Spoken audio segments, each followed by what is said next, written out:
Kerjasama dua belah pihak antara Indonesia dengan Rusia berkembang ke arah yang semakin baik dan lebih luas di bawah pemerintahan Presiden Prabowo Subianto. Pertama dalam sejarah diketahui Indonesia dan Rusia menggelar latihan perang bersama pada November ini yang mau tidak mau akan menarik perhatian Amerika, Eropa, dan negara lainnya. Sebelumnya Indonesia juga lebih dulu mencatatkan diri mendaftar sebagai mitra BRICS yang notabene-nya merupakan forum kerjasama bentukan Rusia sebagai penyeimbang kekuatan dolarisasi sebagai misinya. Jadi apakah langkah yang akan diambil Indonesia selanjutnya? Ikut infonya, latihan militer Indonesia-Rusia di bawah kepemimpinan Prabowo Subianto dan Vladimir Putin. Akankah kekuatan militer dan persenjataan Indonesia dapat sebanding mengikuti Rusia nantinya? Mari kita bahas. Tapi sebelum itu pastiin kalau udah like dan subscribe channel Republika Mahasiswa ya.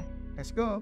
Yang pertama, Prabowo buktikan tidak takut ancaman AS dan sekutunya. Presiden yang baru saja menjalani masa jabatannya ini membuktikan ucapannya ketika mengatakan ia sama sekali tidak takut ancaman apapun. Saya selalu mengajak saudara-saudaraku setanah air untuk menjadi bangsa yang berani, bangsa yang tidak takut perintangan, bangsa yang tidak takut ancaman. Demikian pernyataan Presiden ke-8 Indonesia itu disampaikan dalam pidato pertamanya di gedung DPR MPR RI Jakarta 20 Oktober 2024 silam. Terbukti baru beberapa hari menjabat sebagai Presiden Indonesia, beliau membuat gebrakan pertama dengan merapat ke BRICS. Usai pertemuan besar KTT BRICS yang membuat Indonesia bergabung sebagai mitra, AS tiba-tiba murka dan tak terima jika posisi dolar sebagai mata uang cadangan dunia tergeser. Namun bukannya goyah, Prabowo justru melangkah lebih jauh dengan melakukan latihan militer bersama yang melibatkan rival abadi Amerika Serikat yakni Rusia. Rencana militer itu pertama kali diumumkan Duta Besar Rusia untuk Indonesia, Sergei Tolchenov, dalam konferensi pers di Jakarta pada Senin 28 Oktober lalu. Di awal November kita akan kedatangan dua kelompok kapal Rusia dari Angkatan Laut Rusia ke Surabaya, kata Tolchenov. Bagaimana CNN mengutip dalam rilisnya. Ia kemudian melanjutkan dengan menyebut partisipasi mereka dalam latihan militer bersama merupakan pertama dalam sejarah dan semoga ada pertukaran ilmu yang baik untuk kedua negara.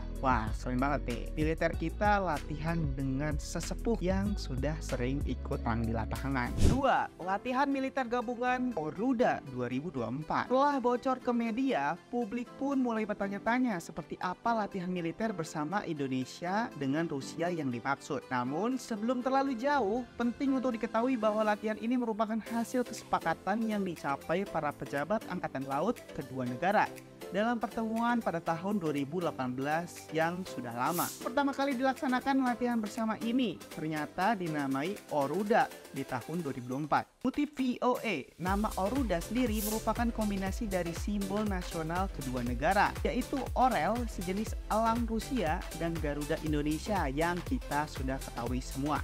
Lebih lanjut, Tentara Nasional Indonesia Angkatan Laut TNI AL bersama Angkatan Laut Rusia dikabarkan melangsungkan latihan bersama Oruda 2024 di wilayah KO Armada 2 Surabaya pada tanggal 4 hingga 8 November. Tolchenov menyebut kerjasama di bidang pertahanan ini bertujuan untuk mengenalkan potensi yang dimiliki masing-masing negara. Kesempatan terpisah, ia juga mengatakan latihan militer tersebut akan menjadi perhatian yang dilihat baik oleh kawan kita dan para musuh, ucap Tolchenov. Namun di saat bersamaan ia juga menegaskan bahwa latihan bersama mereka tidak untuk melawan siapapun ataupun negara manapun. Jadi benar-benar latihan damai ya guys. 3. Kapal perang di Oruda 2024. Masih berdasar pada informasi Duta Besar Rusia untuk Indonesia, Sergei Tolchenov, akhirnya diketahui armada apa saja yang akan dikerahkan dalam latihan bersama Oruda 2024 itu. Datang dalam dua gelombang. Angkatan Laut Rusia akan menurunkan kapal perang korvet kelas RF Sovetsenny, RF Gromky, dan RF Aldar Indenzapov pertama kali. Ketiganya diketahui merupakan bagian dari armada Pasifik Rusia. Selain itu, kapal perang korvet Rusia juga akan mengirim kapal pengisian bahan bakar. Ada pula kapal tunda penyelamat Muhammad Alatau dan helikopter Ka-27. Tolchenov menambahkan bahwa ini bukanlah pengiriman pertama armada laut Rusia dalam bulan November ini. Jadi akan ada rombongan armada baru yang datang menyusul, meski tidak dijelaskan secara rinci kapal apa saja yang akan datang. Dan yang kedua, rombongan kapal lain akan datang sedikit kemudian, tetapi juga mulai bulan November ke Surabaya tambahnya. Sementara TNI Angkatan Laut dalam sebuah pernyataan menyatakan latihan bersama itu merupakan latihan operasi militer perang yang terbagi atas dua tahap,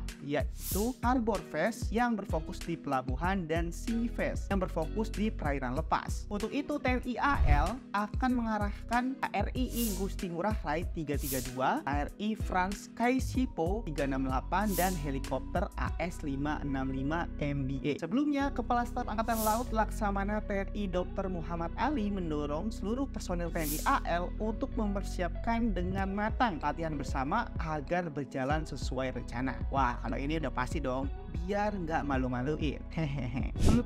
Oruda 2024 tidak untuk pamer kekuatan. Latihan bersama Oruda 2024 dipandang sebagai upaya peningkatan hubungan Indonesia-Rusia tak lama setelah Prabowo Subianto resmi menjabat sebagai presiden. Namun Indonesia juga tak henti menekankan kebijakan luar negeri yang netral. Artinya, meski Indonesia pamer kedekatan dengan Rusia, tidak ada keberpihakan dalam konflik Ukraina atau dalam persaingan kekuatan antara AS dan Rusia maupun China. Jalan dengan itu, Sergei Tolchenov juga menegaskan bahwa latihan bersama itu tidak untuk melawan siapapun, hanya untuk memperkenalkan potensi pertahanan satu sama lain untuk menemukan cara-cara yang memungkinkan kita melakukan beberapa hal umum untuk peningkatan, yakni untuk bekerja sama, dan ini tidak seperti kerjasama yang melawan siapapun, ujarnya ketika ditanya terkait niatan latihan ini dengan menyinggung Australia. Bagaimana diketahui, Australia merupakan negara sekutu rival Rusia, yaitu Amerika Serikat. Australia juga diketahui mengecam langkah Moskow, Rusia di Ukraina, bahkan bergabung dalam fakta militer AUKUS dengan Amerika dan Inggris. Kami tidak akan mengundang pengamat manapun, namun jika ada yang ingin mengamati misalnya dari pantai Australia atau kapal Australia, silakan saja, ujarnya seraya menambahkan bahwa Rusia dan Indonesia tidak menyembunyikan apapun. Ini murni hanya latihan bersama Angkatan Laut, tegasnya. Dari Tolchenov, Duta Rusia untuk Indonesia. 5.